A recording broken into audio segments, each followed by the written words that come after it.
이 시간 은혜 받을 하나님의 말씀은 구약성경 사사기 6장 11절로 18절 말씀까지입니다. 받들어 봉독을 하겠습니다. 여호와의 사자가 아비에셀 사람 요아스에게 속한 오브라에 이르러 상석의 나무 아래에 앉으니라.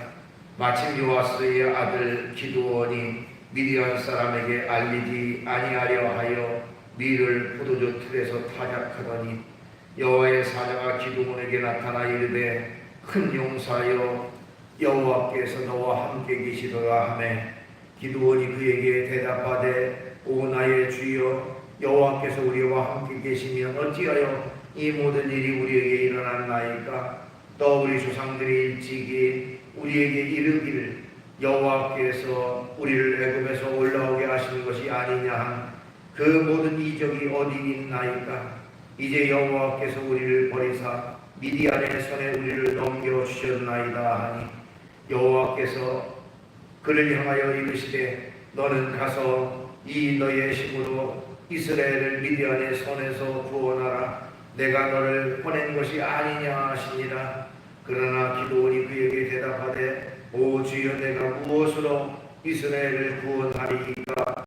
오소서 나의 집은 문화세 중에 극히 약하고 나는 내 아버지 집에서 가장 작은 자리이다 하니 여호와께서 그에게 이르시되 내가 반드시 너와 함께하리니 내가 미디안 사람 치기를 한 사람을 치듯 하리라 하시니라. 기드온이 그에게 대답하되 만일 내가 주께 은혜를 얻었사오며 나와 말씀하시니가 주 되시는 표징을 내게 보이소서. 내가 예물을 가지고 다시 주께로 와서 그것을 주 앞에 들기까지 이곳을 떠나지 마시기를 원하나이다 하니 그가 이르되 내가 너 돌아올 때까지 머무르리라 하니라. 아멘. 말씀 18절까지 받들어 봉독을 했습니다. 오늘 주어진 본문 말씀 가지고 제목을 하나님이 사용하시는 사람, 이런 제목의 말씀으로 같이 은혜를 나누려고 합니다. 프랑스의 유명한 계몽주의 철학자인 루소라는 사람은요 그런 얘기를 했습니다. 사람은 두 번 태어난다 하면서 한 번은 존재하기 위해서 태어나고 또 한 번은 일하기 위해서 태어난다, 이렇게 얘기를 했습니다. 그리고 나서 하는 말이 그러므로 사람은 자기의 사명을 발견하기까지는 진정으로 사는 것이 아니다, 이렇게까지 얘기를 했습니다. 우리가 제2의 인생이다 이런 표현을 쓰기도 하죠. 물론 사람이 태어나서 살아가는 것 자체가 인생입니다만은 뭔가 자신의 새로운 사명, 뭔가 자기가 해야 할 일, 그것을 발견하고 나서 살아가는 것은 그 이전보다 삶의 목적 자체가 달라지는 그런 모습을 보일 때가 많이 있습니다. 사람은 누구나 다 다른 사람에게 인정받고 쓰임받기를 원합니다. 특별히 하나님을 믿는 우리들은 하나님 앞에 귀하게 쓰임받는 그런 사람이 되어야 마땅한 것이죠. 그렇다면 하나님은 어떤 사람을 쓰실까? 즉 하나님 앞에 아름답게 쓰임받는 사람은 어떤 사람일까 하는 것입니다. 성경에 보면요 하나님은 사람의 외모로 판단하는 것이 아니라 그 사람의 마음속 중심을 보신다고 말씀하고 있습니다. 사무엘상 16장 7절에 여호와께서 사무엘에게 이르시되 그의 용모와 키를 보지 말라. 내가 이미 그를 보냈노라. 내가 보는 것은 사람과 같지 아니하니 사람은 외모를 보거니와 나 여호와는 중심을 보느니라. 말씀을 하셨어요. 중심을 보신다. 겉모양, 겉모습만 보고 판단하는 하나님이 아니라 그 마음속 됨됨이 속 중심을 보시는 하나님이라고 했습니다. 그렇기 때문에 우리는 중심을 보시는 하나님 앞에서 오직 정직과 성실로 하나님 앞에 바로 설 때에 주님이 기뻐 사용하는 사람이 되어질 수가 있는 것입니다. 그렇다면 이제 구체적으로 하나님은 어떤 사람을 사용하실까? 오늘 본문에 나와 있는 이 기드온이라고 하는 인물을 중심으로 한번 같이 살펴보려고 합니다. 하나님은 우선 겸손한 사람을 사용하십니다 하는 것입니다. 겸손한 사람을 사용하신다. 반대로 말하면 하나님은 교만한 자를 결코 쓰시지 않습니다. 성경에 보면요, 하나님은 교만한 자를 물리치시고 또한 대적하신다고까지 말씀하셨습니다.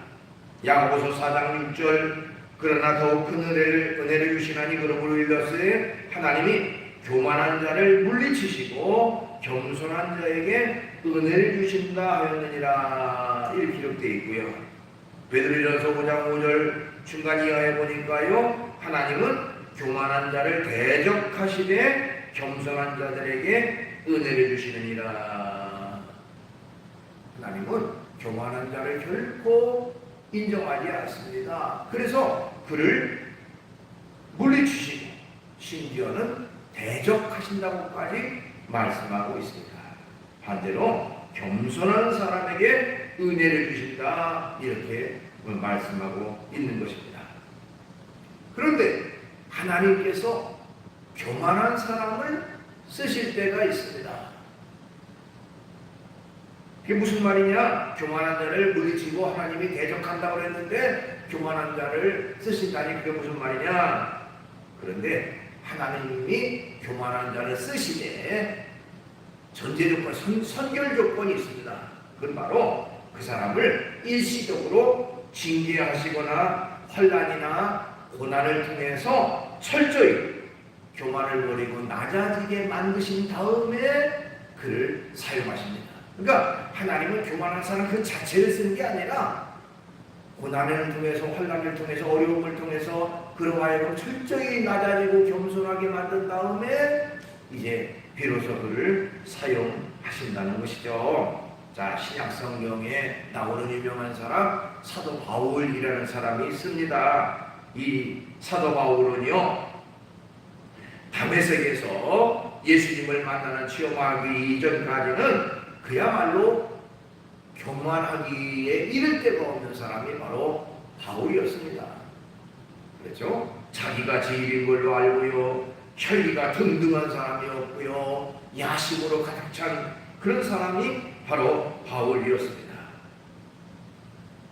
그의 가정 배경은요, 아주 뛰어난 가정 배경을 가졌어요. 그 당시에 로마의 시민권을 가졌던 가문이 그의 집이었습니다. 그는 공부도 많이 해서 그 당시 최고의 학자라고 하는 가말리엘이라고 하는 랍비의 제자가 될 정도로 학식교육도 뛰어난 사람이었고요. 종교적인 열심 면에서도 유대교 신앙을 가지고 철저히 그 신앙대로 살았던 그런 사람이었습니다. 자신만만한 사람이었어요. 그래서 그의 이름도 사울이라는 이름을 가졌습니다. 사울이라는 이름은 큰 자, 그런 뜻을 가지고 있었어요. 큰 사람. 그러니까 얼마나 그가 그야말로 기세등등하게 자기의 우월감 속에 살아갔는가 하는 것을 우리가 알 수가 있습니다. 그런 바울이 그가 다메섹에서 기적적으로 예수님을 만나고 나서 주님을 통한 은혜의 체험을 하고 난 뒤에는 그는 전혀 새로운 사람으로 변화가 됐습니다.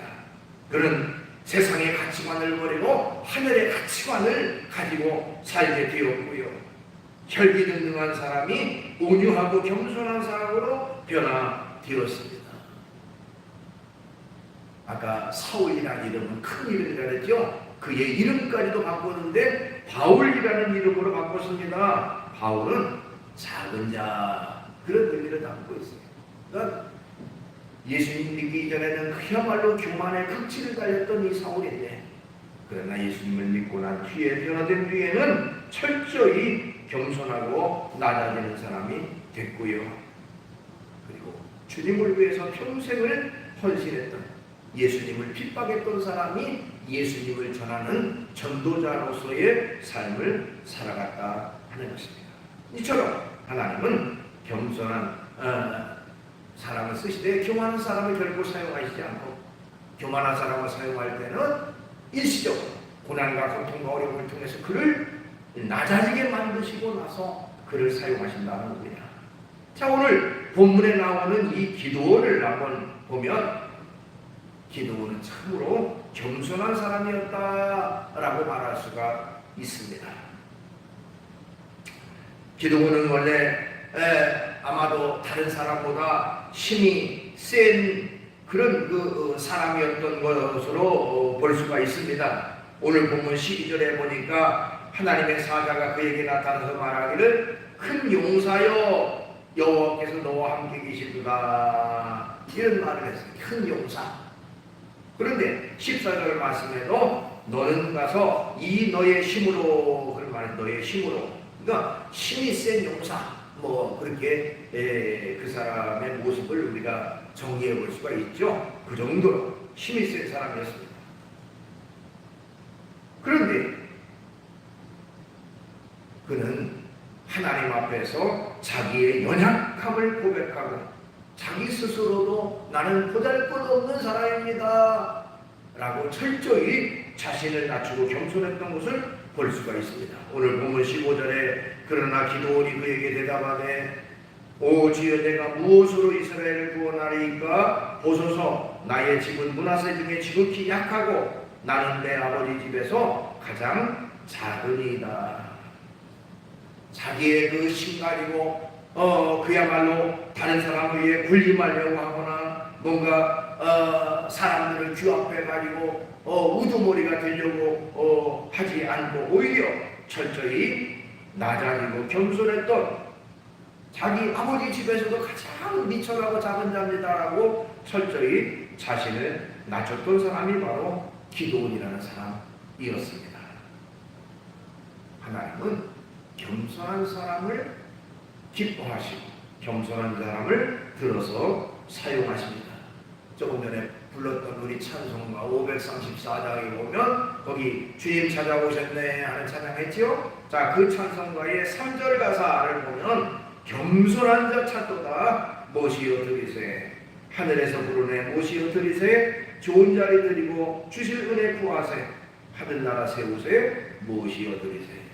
겸손한 자를 찾으시는 하나님이라고 하는 것을 우리가 입으로 찬송을 했는데, 이처럼 하나님은 겸손한 자를 찾으시고 겸손한 자에게 은혜를 주시는 하나님이십니다. 근데 바로 이 기드온은 하나님 앞에 참으로 낮아지고 겸손했던 사람이라고 말할 수가 있습니다. 겸손한 사람에게 하나님은 오직 하나님만 의지하고 또한 하나님이 주신 사명을 감당하도록 그를 인도하시고 역사하신다고 하는 것이죠. 기드온은 처음에는요 하나님께서 자기와 함께하지 않는다고 생각을 했습니다. 오늘 본문 13절에도 기드온이 그에게 대답하되 나의 주여 여호와께서 우리와 함께 계시면 어찌하여 이 모든 일이 우리에게 일어났나이까? 또 우리 조상들이 일찍이 우리에게 이르기를 여호와께서 우리를 애굽에서 올라오게 하시는 것이 아니냐, 그 모든 이적이 어디 있나이까? 이제 여호와께서 우리를 버리사 미디안의 손에 우리를 넘겨주셨나이다. 그러니까 하나님이 자신들과 함께하지 않고 자기 민족 이스라엘을 버리셨다. 그래서 지금 미디안이라고 하는 나라가 쳐들어와서 그 나라의 지배를 받는 것이 아니냐라고 얘기를 했습니다. 그래서 그런 어떤 그 불신앙의 마음, 하나님이 함께하지 않는다고 하는 그런 마음이 결국 이 이 기드온으로 하여금 그야말로 한없는 겁쟁이가 되도록 만들었어요. 그 무슨 얘기냐? 성경에 읽어보면요, 그 사람이 밀타작을 하는데 어디에서 했습니까?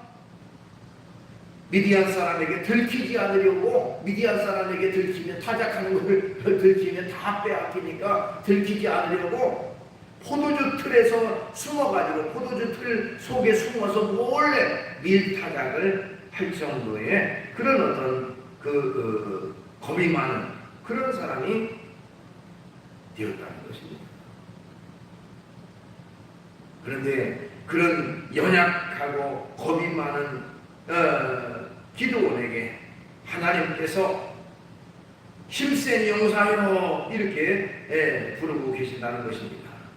그러면서 왜 태어났는지, 무엇을 위해 태어났는지, 그리고 어떤 일을 해야 할지를 쭉 말씀해 주셨습니다.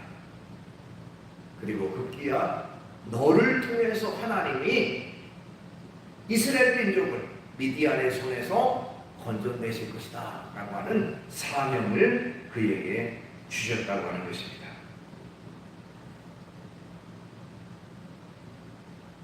하나님은 사람, 즉 하나님을 의지하게 만들어서 그에게 사명을 감당하게 하시는 하나님이시라는 것입니다. 아까 사도 바울에 대한 얘기했습니다만 사도 바울도 하나님을 핍박하던 사람, 예수님을 믿는 사람들을 다 잡아다가 고문하고 고통을 주고 괴롭히던 그 사울에서 바울로 변화시킨 그 목적은 하나님이 그를 낮아지게 하시고 겸손하게 하셔서 하나님의 일꾼으로 쓰시기 위해서 그를 부르셨다는 것입니다. 사도행전 9장 15절에도 주께서 이르시되 가라, 이 사람은 내 이름을 이방인과 임금들과 이스라엘 자손에게 전하기 위해 택한 나의 그릇이라. 그래서 하나님이 이방인의 사도로 바울을 부르셔서 그를 사용하셨다는 것이죠. 그러니까 겸손히 주님을 믿고 의지하는 자로 만드셔서 그를 사용하셔서 하나님의 큰 역사를 이루게 하신다는 것입니다. 그런데 하나님의 사명을 하기 위해서는 그에게 가장 필요한 것이 뭐냐? 하나님의 은혜를 받아야 하나님의 사명을 감당할 수가 있습니다. 인간의 힘과 인간의 노력과 의지 가지고 하나님의 일을 할 수가 없어요. 하나님의 일을 위해서는 하나님의 은혜와 하나님의 능력을 받아야 하나님의 일을 할 수가 있습니다. 우선은 하나님의 은혜를 사모하는 사람이 되어야 합니다. 기드온은요 하나님의 은혜를 사모하는 마음을 가졌습니다. 그는 하나님의 부르심을 깨닫고 과연 자기가 하나님의 은혜를 힘입어 그 일을 감당할 수 있을지 그 일에 대해서 진지하게 확인하고자 했습니다. 과연 하나님이 나와 함께 하시는지, 그리고 하나님이 나와 함께 하셔서 내가 미디안에게서 우리 민족을 구원할 그 역할을 감당할 수 있는지 확인하고 싶었습니다. 그래서 오늘 본문 말씀에 보면 17절 18절에 기드온이 그에게 대답하되 만일 내가 주께 은혜를 얻어 싸우면 나와 말씀하시는 이가 주 되시는 표징을 내게 보이시옵소서. 내가 예물을 가지고 다시 주께로 와서 그것을 주 앞에 드리기까지 이곳을 떠나지 마시기 원합니다 했더니 내가 너 돌아올 때까지 떠나지 않을 것이다 라고 말씀하셨어요. 기드온은 급하게 가가지고 성경에 보니까 염소 새끼, 염소를 잡고 무교봉을 만들고 또 국을 만들어서 가지고 왔습니다. 그리고 아마도 큰 바위를 제단 삼아서 그 위에 이렇게 올려놓았던 것 같아요. 그때에 성경에 보니까 여호와의 사자가 지팡이 끝을 제물에 대니 불이 바위에서 나와서 제물을 불살랐다 하는 것입니다. 제물이 불살라졌다라고 하는 것은 하나님이 연락하셨다라고 하는 의미예요. 레위기 9장 24절에 보니까 불이 여호와 앞에서 나와 제단 위에 번제물과 기름을 사른지라 하는 내용이 나와요. 또 우리가 잘 아는 대로 엘리야와 바알과 아세라 섬기는 그 우상 숭배자들과 대결했을 때에 하나님께서 불로 그 제단에 불로 다 사는 그런 내용이 나오죠. 어쨌든 불로 살았다고 하는 것은 하나님이 연락하셨다 하는 그런 의미에 해당되는데 이 기드온이 하나님 앞에 기쁨으로 제물을 마련해서 드렸더니 하나님이 불로 살라 그것을 연락하셨다는 말은 내가 너와 함께한다, 내 마음을 내가 받겠다 하는 그런 의미가 그 속에 포함되어 있습니다. 그 뒤에 이 기도원은 확신을 가졌습니다. 하나님이 나와 함께 하시는구나. 하나님이 나를 통해 역사하시는구나. 확신을 가졌어요. 그리고는 이제 하나님이 말씀하신 대로 그 당시에 우상 숭배했던 그 바알과 아세라상을 다 찍어 없애고 거기에 그것을 이제 오히려 하나님의 성전을 짓고 제물을 위한 그 불쏘시개로 만들어서 그 제단에서 나온 그 나무들을 다 사용할 정도였습니다. 그런데 중요한 것은 그 뒤에 사사기 6장 34절에 보니까 그런 말이 있어요. 여호와의 영이 기드온에게 임하시니란 말입니다. 여호와의 영이 기드온에게 임하시니. 여호와의 영은 오늘날 우리가 잘 아는 성령이에요. 성령께서 이 기드온에게 역사하셔 기드온과 함께 하셨다는 거예요. 그 뒤에 그는 자신감을 갖게 되고 담대함을 갖게 되고 그 뒤에 이제 여러 가지 그 내용들이 쭉 있습니다. 마지막으로 정예부대 기드온의 300 용사를 가지고 미디안을 다 타파하는 그런 역사를 이뤘던 것을 볼 수가 있습니다. 하나님의 일을 하는 데는 하나님의 능력이 있어야 돼요. 하나님의 힘을 공급받아야 됩니다. 그래서 이 기도는 하나님의 은혜를 사모하는 마음을 가졌을 때에 결과적으로 하나님의 신이 성령이 그에게 임하고 하나님의 능력이 그에게 공급되어서 이스라엘을 위해서 자신의 역할을 하게 됐다고 하는 것입니다. 이처럼 하나님은 은혜를 사모하는 사람을 통해서 역사하신다는 것입니다. 오늘날도 이 기도원처럼 우리가 은혜를 사모할 때에 하나님이 은혜를 베풀어 주시고 성령을 충만하게 공급해 주셔서 우리로 하여금 하나님의 영광을 위해 살아갈 수 있도록 인도해 주시는 것입니다.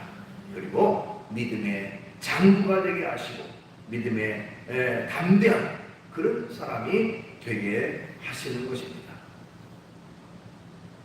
영국에 윌턴이라고 하는 사람이 있었습니다.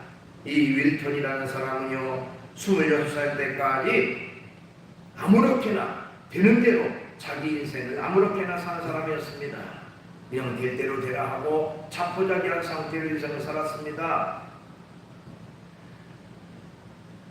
근데 그의 아들을 그런 사람을 제일 걱정하는 것이 그의 어머니였죠. 나이 많은 그의 어머니는 날마다 교회에 나와 눈물로 하나님 앞에 우리 아들을 바르게 인도해 달라고 기도를 했습니다.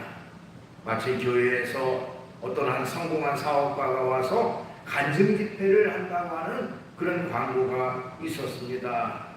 그때 그 어머니는 자기 아들에게 간청을 합니다. 이번에 꼭 교회 한번 참석해서 그분의 말을 간증을 한번 들어보자. 그분이 어떻게 믿음 생활했고 어떻게 성공하게 됐는지 한번 들어보자 하고 간청해서 마지못해 그 집회에 참석했다가 거기서 완전히 새롭게 달라지고 변화되는 그런 사람이 됐습니다. 그래서 이제 다시금 열심히 이제 교회에 나와 신앙생활하는 믿음으로 살겠다고 다짐하고 믿음 생활을 시작하는데 그 뒤에 몇 주 뒤에 이제 목사님 설교를 통해서 겨자씨만한 믿음만 있으면 산을 옮기라고 해도 옮겨지는 그런 기적이 나타난다 라고 하는 말씀을 들었습니다. 그때에 그래 나에게도 겨자씨만한 믿음이 있어야 되겠구나. 그 믿음만 가지면 내가 무슨 일이든지 할 수가 있겠구나 하는 확신을 가지게 됐어요. 그 뒤부터 그는 자기의 주머니에다가 겨자씨를 이제 비닐에다가 담아가지고 겨자씨를 항상 넣고 다녔다고 해요.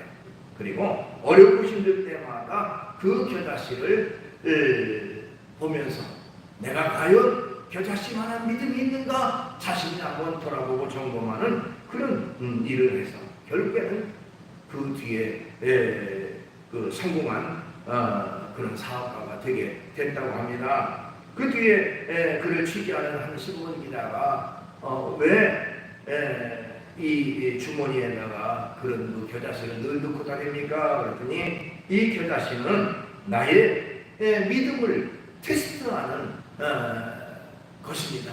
내가 과연 믿음이 있는지, 이 겨자씨만한 믿음이 있는지, 나는 이걸 볼 때마다 나 자신을 돌아보고 점검을 합니다. 그리고 더 큰 믿음을 갖기 위해서 하나님 앞에 기도하면서 바로 서도록 힘썼습니다는 얘기를 했다고 합니다. 어쨌든 우리가 어떤 일을 하든지 나의 힘과 나의 의지 가지고 하는 것이 아니라 하나님의 힘과 능력을 공급받아서 하는 것인데, 성경은 우리에게 겨자씨만한 믿음, 그야말로 모든 씨 중에 작은 씨가 겨자씨라고 있잖아요. 그만한 믿음만 있어도 산에 옮겨지는 그런 믿음이 그런 역사가 나타난다고 했는데, 우리 자신도 늘 그런 믿음을 갖기 위해서 힘써야 되는 것입니다.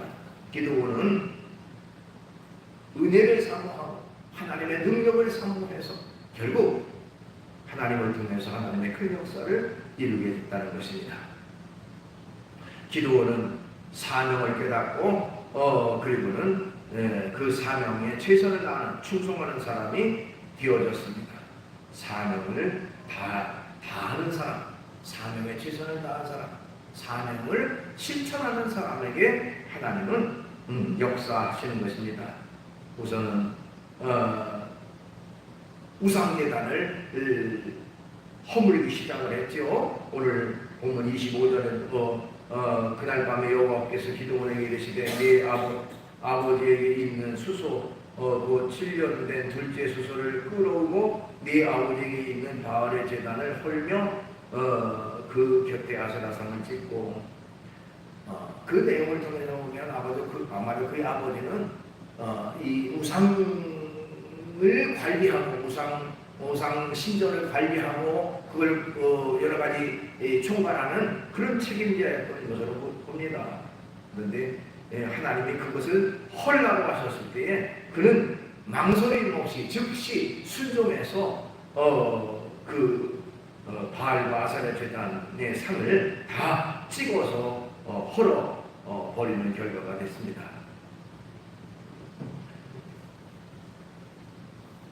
사실 그렇게 말처럼 쉬운 것은 아니에요. 온 동네 사람, 온 지역 사람들이 다 그 아세라 바알 신상과 아세라 상을 그 우상을 섬기는 그 지역에서 갑자기 밤에 기습해가지고 그걸 다 부숴버리고 없애버렸으니까 이게 보통 일이 아닙니다.